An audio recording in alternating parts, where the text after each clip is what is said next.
Alright, so we're back at the Henry Loop. Finally.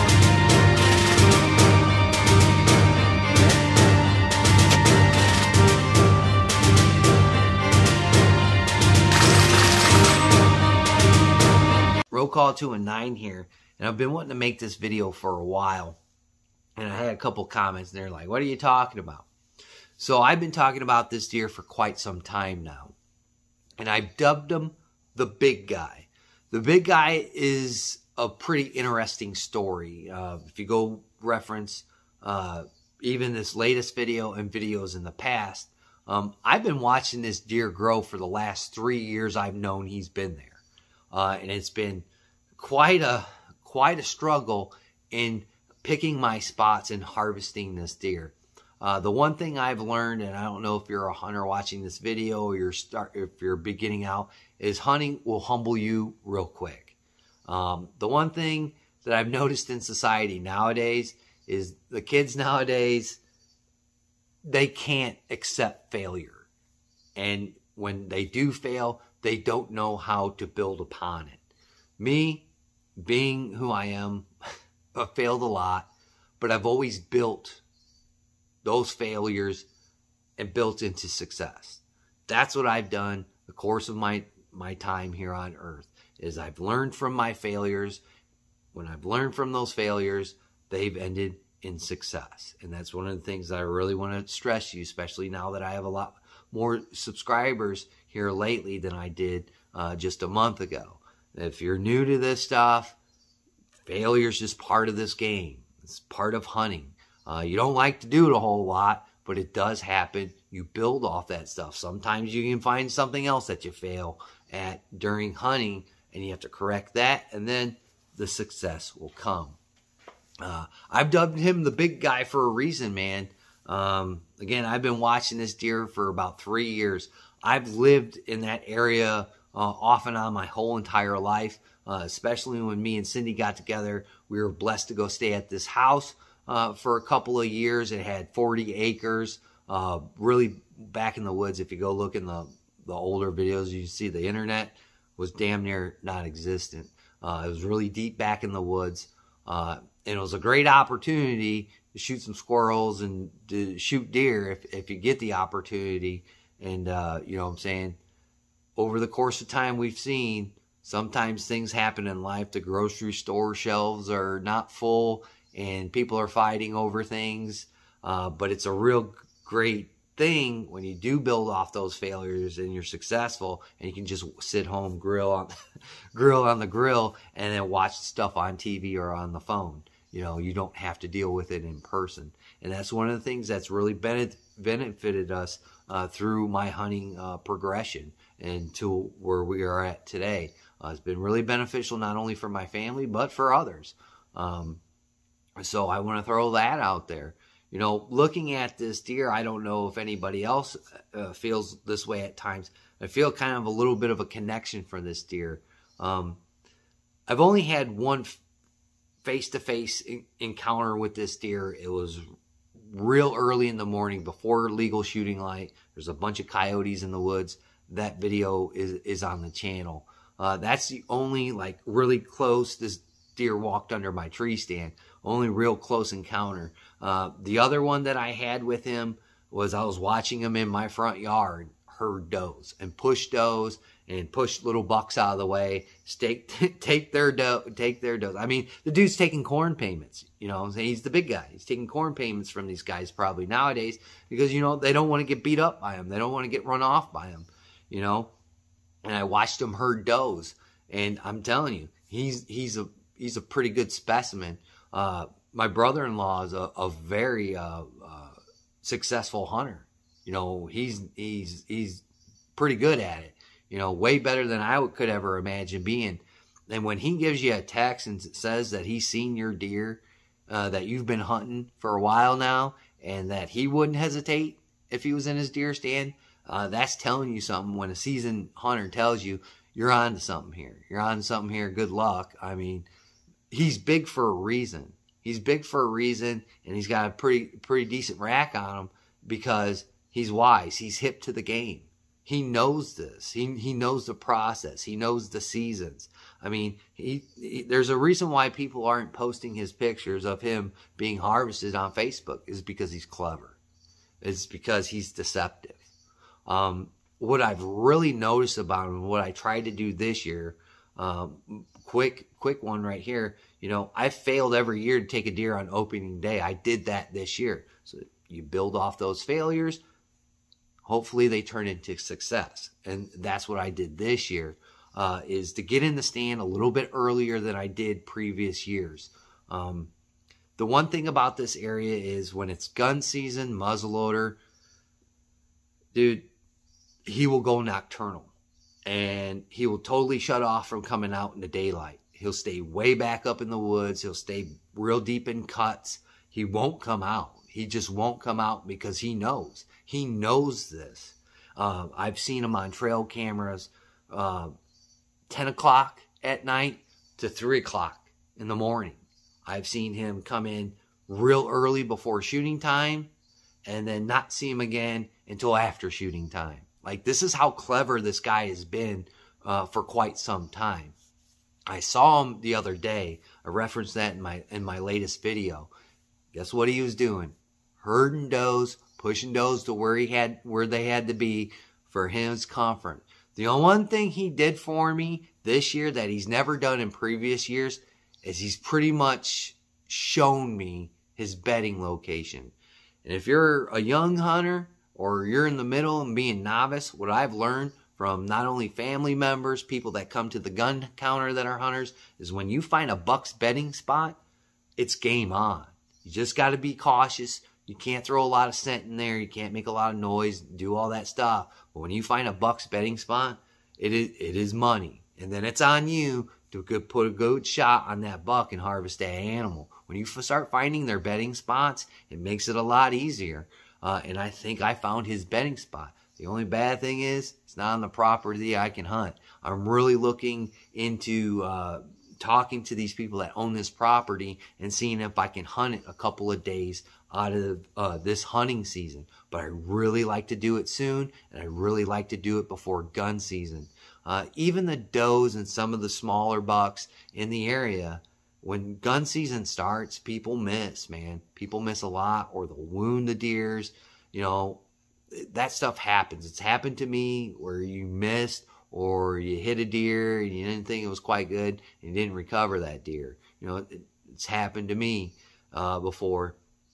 And, you know, when that happens, deer will get skittish. I believe, man, when a couple of their homies and their homettes don't show up for the next feeding time, they start to catch on. They start to catch on that there's something going on here, and they're missing forever. So, you know, that's just my little inside joke. I didn't, you know, oh, where's Jerry at? He's gone. You know, saying somebody got him, you know, like they do in the cartoon things. But I think they really get hipped. And when hunting pressure starts to really bear down on these animals, then they get skittish. And this guy, he'll get skittish. I don't think he tolerates human beings. I know he doesn't tolerate coyotes. That's the first time I've ever heard deer growl. You know, when he was under my tree stand that morning. Like, I've never heard a deer growl, and this guy growled. And he got out of there as quick as possible. And he wasn't a big fan of coyotes. And I guarantee you, he's not a big fan of people. I don't know how many interactions he's had with them. And that's one of the other advantages I have. I have 2 advantages on him that I'm going to share with you. One, this area is by people. And there is human scent. Whether it's the farmers doing the alfalfa, the hay, the beans, the corns, there's human scent there. It's tolerable for them. But it can't be over. It can't be over aggressive on him, because I think that will spook him. The next thing I have on him is he's an animal. And he has animal instincts. You know? He does 3 things. He sleeps, he eats, and he mates. You know? He tends does. That's what he does. That's what he's bred to do. You know, sometimes he'll throw a fight in there probably. But, I mean, who wants to fight this guy? especially not the little 4-pointer that I seen on my camera, or, you know, the little spike that I saw the other day. You know, these guys aren't going to want to tangle with him. He rules the roost right now in that spot. He just does. And there's a reason why he does that, because he's clever, because he hasn't been taken by hunters, by cars, or anything else. He stays away from danger. And when he gets a hint of danger, this guy's out of there. And he might flip the script on you and become a vampire, only come out in the nighttime. You know, he might risk the predator activity sometimes in that area to go feed, to go tend does, to do what he has to do, and then he'll take the day off. You know, he's that clever. But again, he's still got to go and find the does. And sometimes what they always do, what animals always do, is they make mistakes. They make mistakes, and he's not far from making mistakes. He's still an animal, and he still has to do these things. This is what he's bred to do, and he can take risks. He will take risks. The only thing is, if I'm going to be there, so when he takes these risks, I can capitalize on them. Been watching this guy for 3 years. Again, I'll throw pictures up here of him. You know, these are odd hours of the night. You know what I'm saying? These are early mornings where he's showing up there and he's doing his thing. And, you know, ranking him, is he going to be one of the biggest bucks in the county? Possibly. But, you know, top 15? Probably. From some of the bucks that I've seen this year taken alone on some of the social medias I'm a part of, man, he's way bigger than these other deer. He's way bigger than a 10-point that was harvested not too long ago that my neighbor did up for one of his friends. He's way bigger than that. So again, there's been a lot of bucks being taken. There's a lot of buck tags that have already been filled. I've just always clinched onto my buck tag because I knew sooner or later I'm going to run into him. Like this guy, I ran into him last year because he was grunting, chasing a doe, and he made the mistake because he's an animal. He has animal instincts. And I put the schwack on him, and boom, he's, you know, waiting for him to come back from the taxidermist. That's one of the biggest advantages we have. You know, as long as you're controlling your scent and things like that, these deer will take a risk. They will take that risk, and you have to capitalize on that risk. That's why, you know, I'm poking and prodding. You know, in prior years, I'd be going to my stand every day. Well, you're going to burn out your stand. You're going to leave a lot of scent. It's going to become intolerable for these deer, and they're going to go a different way, and they're going to do something else. So when this hunting pressure starts to build in my area, these deer are coming through right now. They're coming through. They're like, wow, we can maybe possibly bed here. You know, there's food, there's water, and there's cover. You know, these are good spots, and there's no hunting pressure. You know, we're not going a mile down the road, 2 miles down the road and getting shot at. You know what I'm saying? I can come in this spot. I've been picking really odd days to go to see if this guy will mess up, where he'll come out in the daylight and I can see him and I can actually have a shot on him. You know, when a lot of these people are going to work, you know, they're stuck doing 9-to-5 jobs, I'm in my tree stand. There's low hunting pressure. You know, I'm hoping other people aren't taking those days off, and I'm really checking my weather, and I'm really checking my scent. The one thing that I've really understood about my stand location is wind. Wind is big, man. One of the biggest weapons a deer has is its nose. If it smells something it doesn't like, it is out of there. And there's nothing, it doesn't even have to see you. It doesn't even have to hear you. But if it doesn't like what it smells, it's going to go. It's going to either go in a different direction or it's going to go real fast and it's going to hop away and you're not going to get a shot at him. So I've been really picking days where I have a strong north wind. That strong north wind, if I have scent, is going to go in the back of me. And in the back of me, a further ways down is a huge subdivision full of people. That's going to be common for them because they're coming through that woods. Now, if it's like it's been the last couple of days, a southwest wind, I really have to make sure it's like 2 miles an hour. And it's not blowing at 15, 20 miles an hour because my scent's going to be drugged right into these woods. And the last time I checked, what bucks like to do is they like to come upwind. You know what I'm saying? They're downwind and they're coming up. You know, some of the deer that you've seen on the channel, these are young deer they haven't been taught anything, they don't understand hunting pressure yet, and you know they're coming a different direction. You know what I'm saying? They're coming with the wind. They're not coming from downwind. This dude is going to be coming from downwind. He's going to be checking. He doesn't want anything to interrupt his feeding, his sleeping, or his habits in the grass room, in the bedroom, I should say. You know what I'm saying? Where he does his little deeds. He doesn't want anything to mess us up. So he's going to avoid danger. And if he smells it, he's not going to come around. He's going to take a different route. And, you know, he might steer clear of that area. Or he might do me like he's done the last few years, man, and not come back at all, or go somewhere else. Find a different spot where, you know, the hunting pressure is low, and, you know, the interaction with people is really low and it's tolerable for him. So the big guy is somebody that I've had my eyes on for years.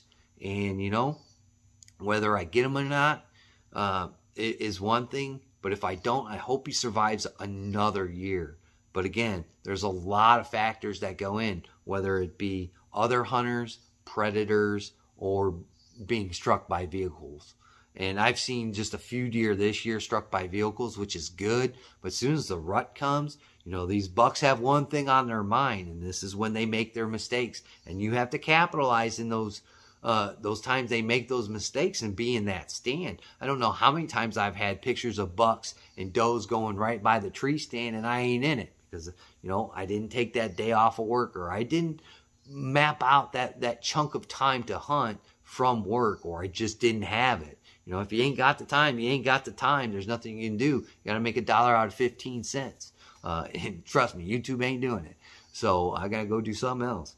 So that's my perspective on this deer, the big guy. Again, I'll roll pictures in here if I haven't already. And again, I've been getting pictures of him year after year since I've discovered him. And this is like one of my real big challenges, is to put my hands on this deer, to have this story, to go back and look at these videos and say, I accomplished a goal. I failed a lot, but on those failures, even making more failures along the way, over this almost handful of years we're coming to, the success pays off. You know, I'm doing things correctly. I'm checking my scent. I'm checking, the times, days, trying to pattern him. It's another thing. He's kind of wishy-washy, but seeing him out in the daylights now, I can see what times he's coming. You know, and I think he gave up his bedding spot. And I'm gonna go try my darndest to, I don't know, pay these people to go sit on their property, because I think he's coming through this section, and I know where he's bedding, and it's one of the greatest places that you could probably harvest one of your target bucks, or a buck in general, is their bedroom, man. It's just like that. So to sum things up here, man, there's a lot of things that I enjoy in life, not only firearms, but, you know, hunting. Hunting's become a real passion of mine. I've really enjoyed it. I'm always going to pay attention to my Second Amendment. I'm always going to pay attention to the crooked politicians and the people in Washington trying to take my rights. But I'm also going to do the things that I love to do. And one of those things to do is to hunt. And hopefully this year I get one of my ultimate goals, and that's to, you know, conquer the big guy. So hope that puts a little perspective of how I feel about this deer, that I'm really passionate about it. And, you know, this would be one of the biggest goals that I've done since I started hunting, you know, doing the adventures. So hope that kind of gives you the perspective, if you're new to the channel, of how I feel about hunting and other things in life. And enjoy the videos, and hopefully I can shoot them here in the next week or so before gun season. And then, you know, we'll go through it, go through the process, send him out. When he comes back, hopefully a year later, we can reminisce. I'd like to thank all my old and my new subscribers, just the people that zip through. I greatly appreciate it. Please like, comment, share, and subscribe for me. It really helps with the algorithms. Like always, guys, we'll catch you on the next time.